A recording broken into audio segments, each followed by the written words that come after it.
Hi guys, welcome back to Bhojpuri chillies. मैं हूँ रुधिर। कैसे हैं आप लोग गाइस? आज हम लोग देखने वाले हैं पवन सिंह ऑफिशियल चैनल से जोड़ी मोदी नीतीश के हिट हुई। पवन सिंह जोड़ी। ओके, तो स्टार्ट करते हैं सॉन्ग और it's a political song. Okay, political promotional song. So let's enjoy this as we can see that. तो स्टार्ट करते हैं वीडियो। ओके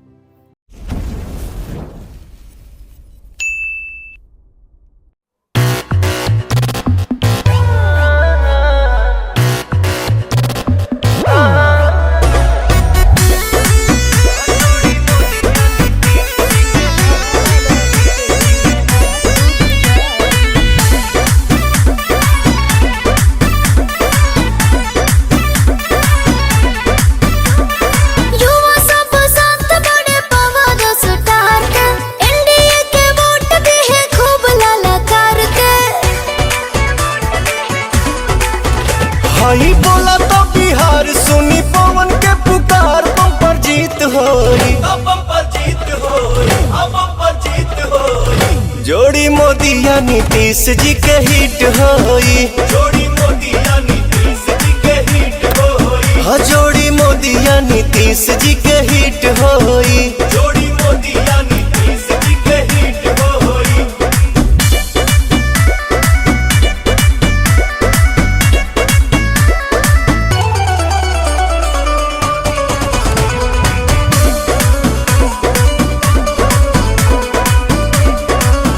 जहाँ मोदी अमित शाह कभी न हारे संगे माझी नीतीश जी दहाड़ा तारे संगे माझी नीतीश जी दहाड़ा तारे चौकड़ी में Chirag Upendra. I love this person यार, बहुत ही जेन्युइन पर्सन है ये चिराग पासवान। शेर दिल बिहारी हा विकास में या गाड़ी जित रिपीट होई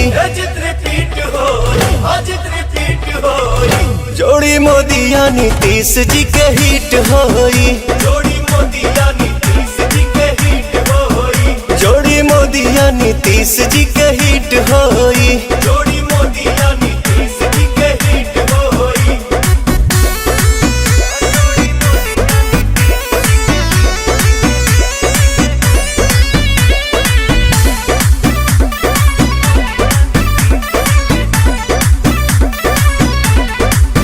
हाथ जोड़ी करे राज्य अपन बढ़े बात पवन के पहुँचे जी घरे घरे पवन के पहुँचे जी घरे घरे सीता माता के बनता मंदिर, गर्व से ऊंचा होता हर सिर।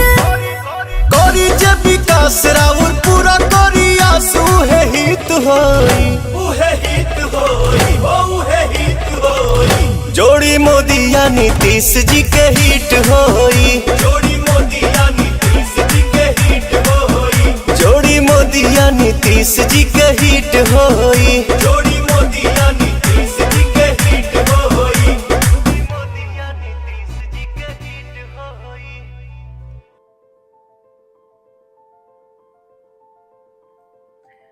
ओके, सो यहाँ पे ये सॉन्ग खत्म।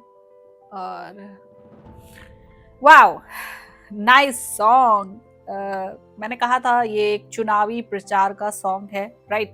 और इसकी जो जिस तर्ज पे ये गाना बना है ना, मुझे वो गाना बहुत ज्यादा पसंद है। सीरियसली मुझे वो गाना बहुत पसंद है। मैं ऑलमोस्ट डेली सुनती हूँ, और डेली भी ये नहीं कि एक आध बार सुन लिया, नहीं, जितनी बार प्लेलिस्ट बजेगी ना उतनी बार ये गाना जरूर बजेगा। ठीक है, कुछ एक गाने हैं ऐसे जो मैं रिपीट पे सुनती हूँ, भोजपुरी सॉन्ग। ठीक है, जैसे जो जिसकी तर्ज पे ये है, तोहरा राजा जी के दिलवा टूट जाई, तोहरा राजा जी के दिलवा टूट जाई, तोहरा बोलो मुँह के दिलवा टूट जाई, तोहरा राजा जी के दिलवा टूट जाई। I just love this song seriously. और सबसे ज्यादा मुझे मजा आता है उसे देखने में, लाइक वो जैसे पत्नी वो बिहेव कर रही होती है ना, दैट वाज सो फनी। ओके, चलो उस सॉन्ग को साइड में रखो अभी, लेकिन इस सॉन्ग की बात करते हैं। प्रमोशनल सॉन्ग है और भाई भर भर के अपना प्यार दिखाओ पवन भैया को। ठीक है, जितना हो सके उतना प्यार दिखाओ पवन भैया को।